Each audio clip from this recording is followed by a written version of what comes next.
Myself Yogesh Kumar K, Assistant Professor, Department of Mechanical Engineering, Maharaja Institute of Technology, Mysore. I welcome you all for the course of Tribology 17ME 742, course in 7th semester of Mechanical Engineering. Tribology is an old subject, or rather saying a old subject, it is a classical subject of mechanical engineering. As it has started from the ancient Egyptian days to it is important for even the present day. Tribology, it deals with huge amount of subjects, like it requires knowledge of basic material science, chemistry, mechanical engineering, some CFD, some thermal engineering. All these concepts are very much essential to understand the concepts of tribology and to become a successful tribology engineer, or rather then we can say tribologist. We can call him as a tribologist if he is very thorough in understanding the tribological concepts that are happening in all the machine components or in any of the structural members or in any day-to-day field of life.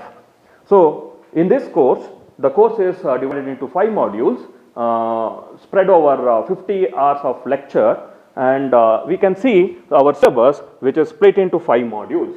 So the module 1 starts with the basic introduction of tribology.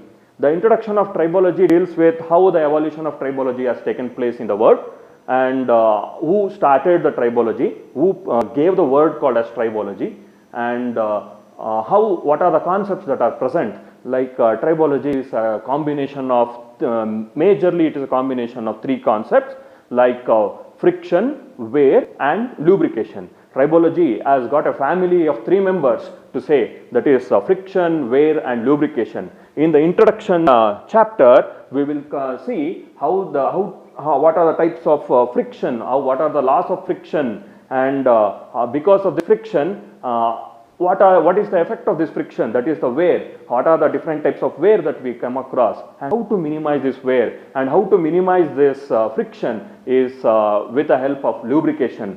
As the word lubrication is said, there are lots of lubrication. A water can also be taken as a lubricant, an oil can also be taken as a lubricant, a grease or a powder can also be taken as a lubricant. And the properties of all these things, like different types of lubricants, are also seen in our module 1, that is introduction to tribology. How to select a lubricant and how to minimize the wear and how to avoid the friction happening between 2 surfaces is seen in our first module, that is introduction to tribology.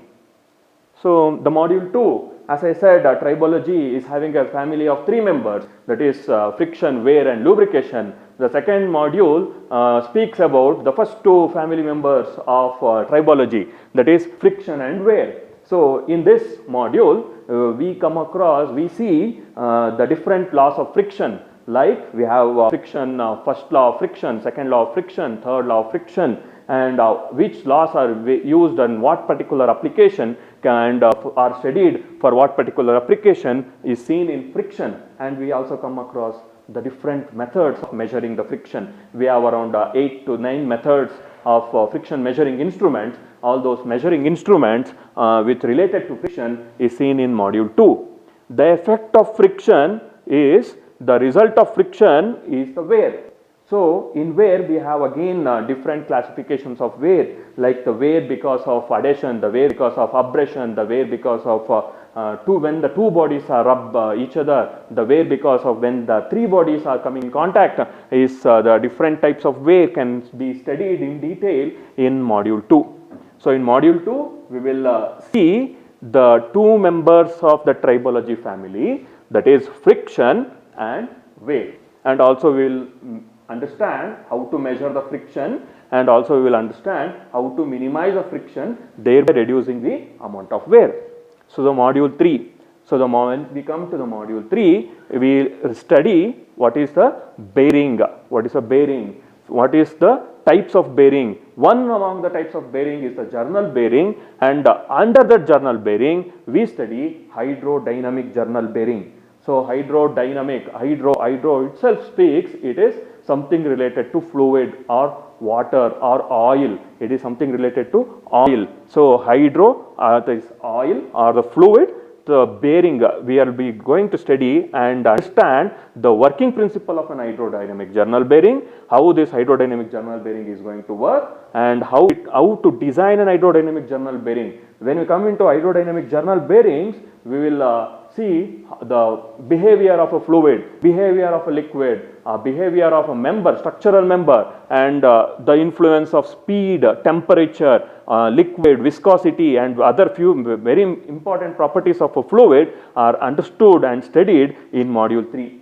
In module 3, we will come across so many numerical problems.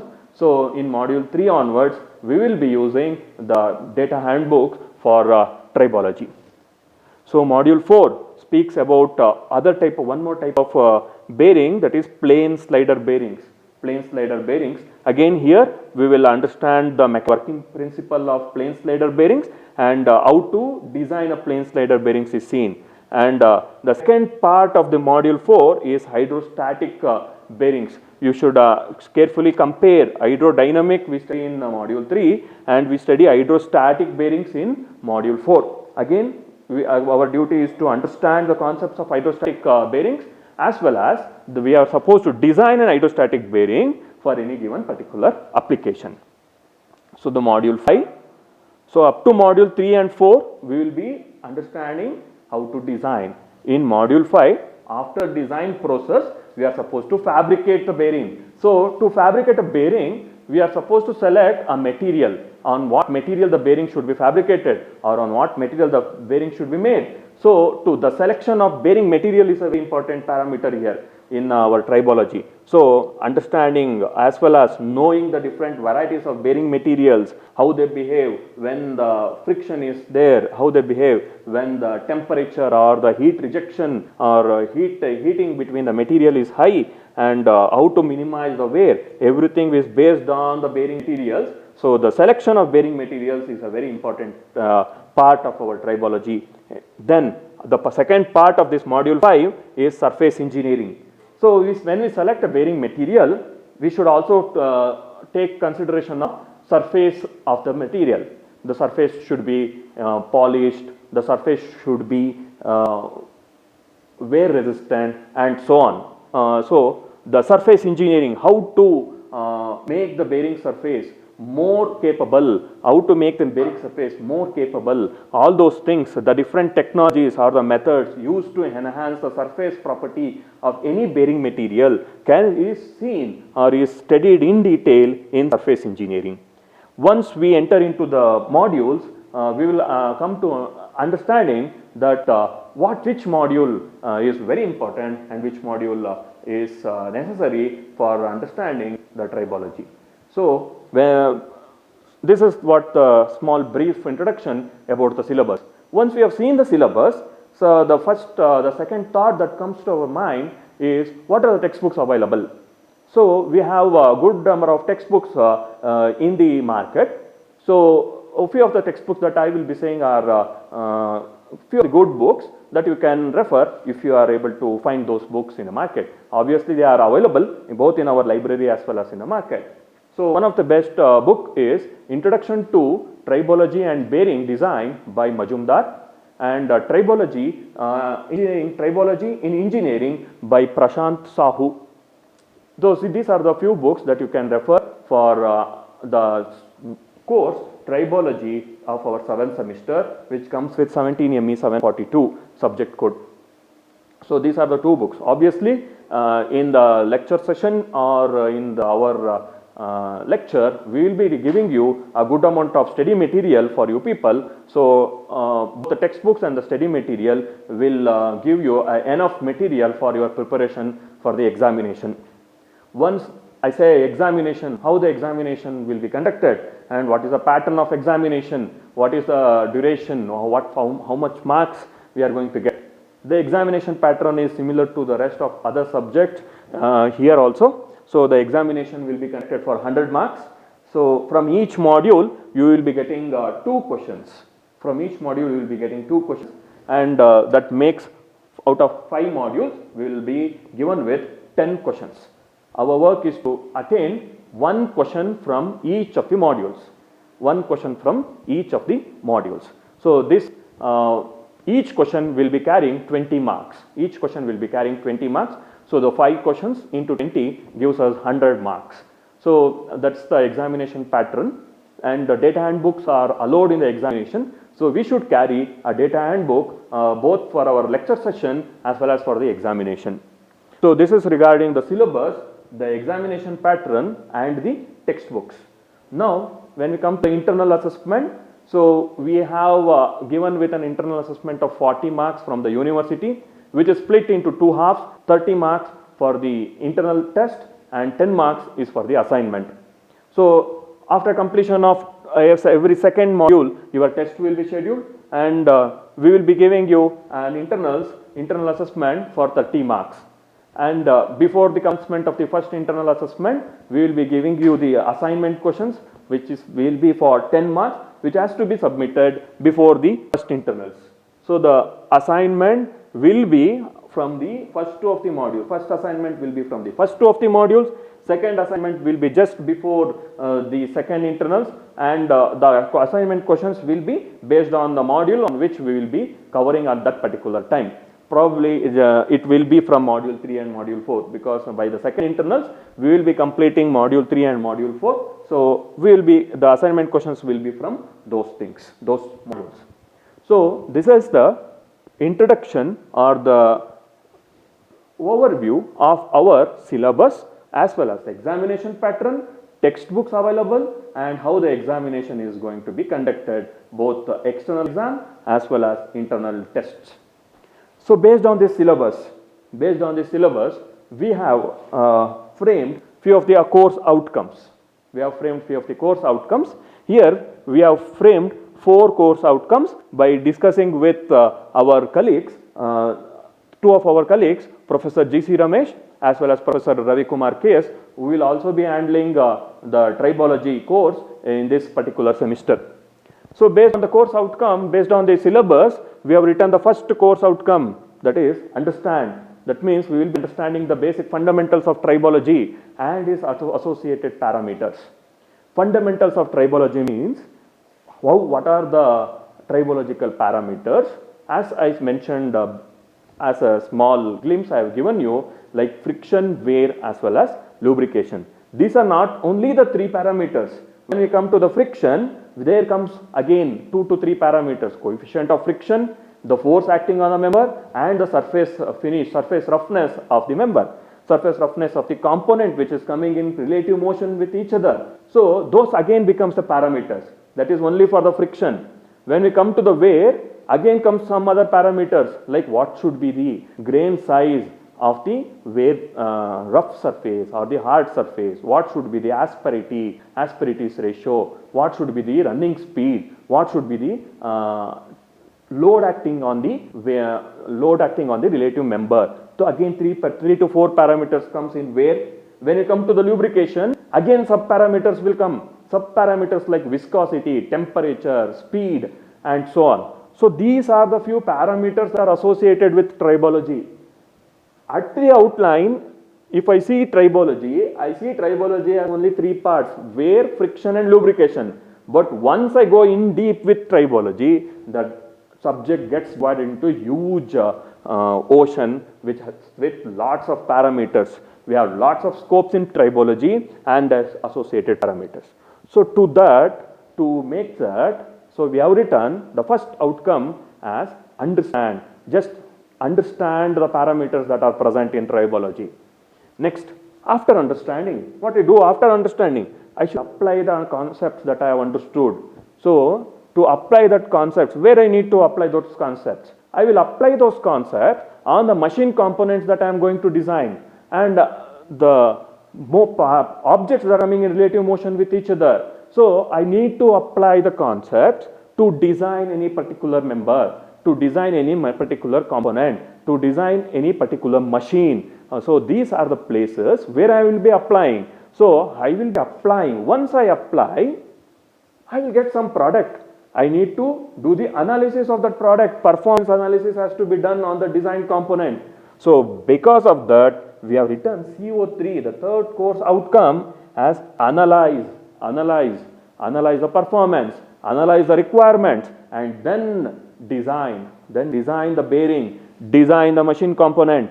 Either it might be a journal bearing, or it might be a plain slider bearing, or an hydrostatic bearing, or a roller bearing, or any such bearing that will be coming in machines that can be designed and analyzed. And because of that, we have written the outcome that my student will be getting after studying this tribology subject is he will be capable of analyzing any machine component and designing that particular machine component based on the knowledge of understanding, analyzing, and the parameters that he has got from the tribology.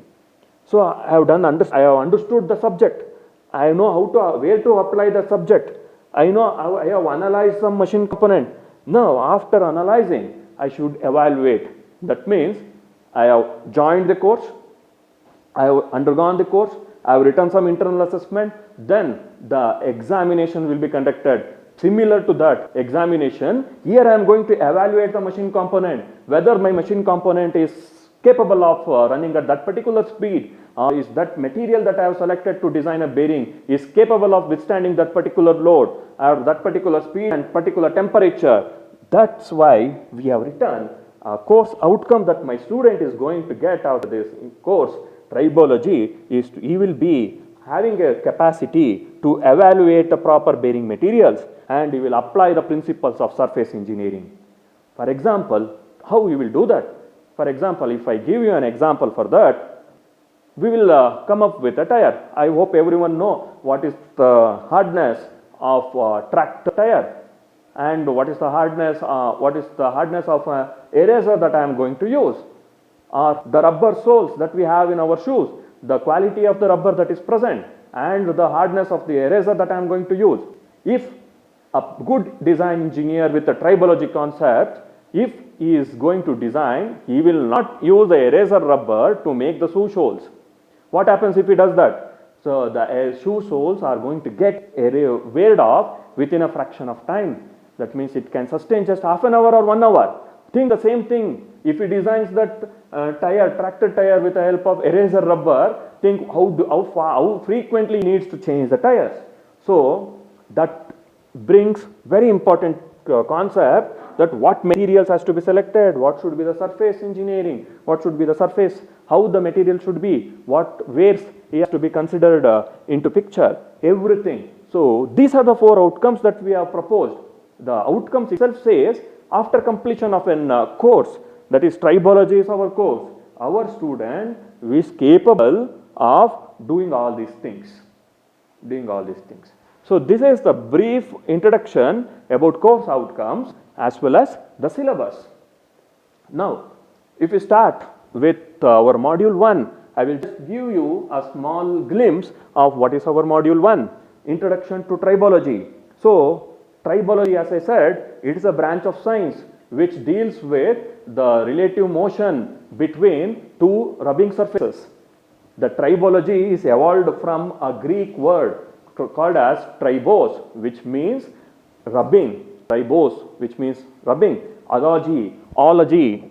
Tribo has evolved from Greek word tribos, which means rubbing. Ology is the science that is going to understand the behavior or the rubbing phenomenon happening between the 2 relative surfaces. So this is evolved from the Greek word. But tribology came into existence to the society late in 19th century, because till then we were knowing something is happening between the 2 relative surfaces, but the name tribology was not given to that particular concept. If you remember, the grinding that was taking place in the olden days, there the surface that was coming into contact with 2 members, one of the surface was getting wear out, but they didn't give the term called as tribology. The wheels that were used in chariots, they were getting weared off. As they were running at a longer duration. So the term tribology was not given. So it was later introduced in 19th century by the scientist called as Coulomb. He gave the word called as tribology. So in tribology, as I said, it is having a family members of three: lubrication, wear, as well as the friction. So out of these three, first person that comes to our mind is the friction. Then comes the wear, then comes the lubrication. So the friction, in friction itself, we have different types of friction, like Coulomb's friction, dry friction, Coulomb's or dry friction, and so on. So based on that, I should know, being a tribologist, I should be keeping in mind how to minimize the friction. We cannot eliminate 100% friction, but we can just minimize the amount of friction that is taking place between the two surfaces. So what is the effect of reducing the friction? I will minimize the amount of wear that is happening between the two relative surfaces. How to do these two? How to make these two minimal? I can minimize these two members only with the help of the third family member, that is the lubrication. If I use a proper lubricant between the two relative mating surfaces, I can minimize the friction. Once I minimize friction, obviously the wear is going to come down. So I hope everyone have played a carom board. Everyone are having a practice of playing a carom board. So just imagine you are playing a carom board, just strike a striker without applying a powder on the carom board. So just observe what is going to happen. So the striker will not move from one point to the another point at a faster rate. So what happens? That is one phenomena that is happening. What is the other phenomena? At the other hand, the striker surface is getting weared off because of the contact that is getting on the surface of the board. There are some micro asperities or the micro surface asperities that is present on the carom board, which are going to etch the surface of the striker, the bottom surface of the striker. So what I do, how to avoid this friction and how to avoid this wear? We just sprinkle the carom powder so that the friction, the resistance between the striker and the carom board, the board is minimized. So thereby there is some third member that is coming between. So this third member that is coming between the board as well as the striker, I call it as a lubricant. So here that lubricant is a dry lubricant or a powder. As such, beneath this we have the liquid lubricant like an oil and a grease, a semi-liquid lubricant, a semi-solid lubricant, a grease. So these are the types of lubricants that are used to minimize, not to avoid, to minimize the friction as well as the wear. So when we meet in the next session, we will see in detail how the tribology is evolved and what is the history behind this tribology, what are the importance of tribology in our day-to-day life as well as in industries. And then we will come across what are the types of lubricants that are available, how the selection of the lubricant should be done, and all those things we will see when we come in the next session for our introduction to tribology. Thank you.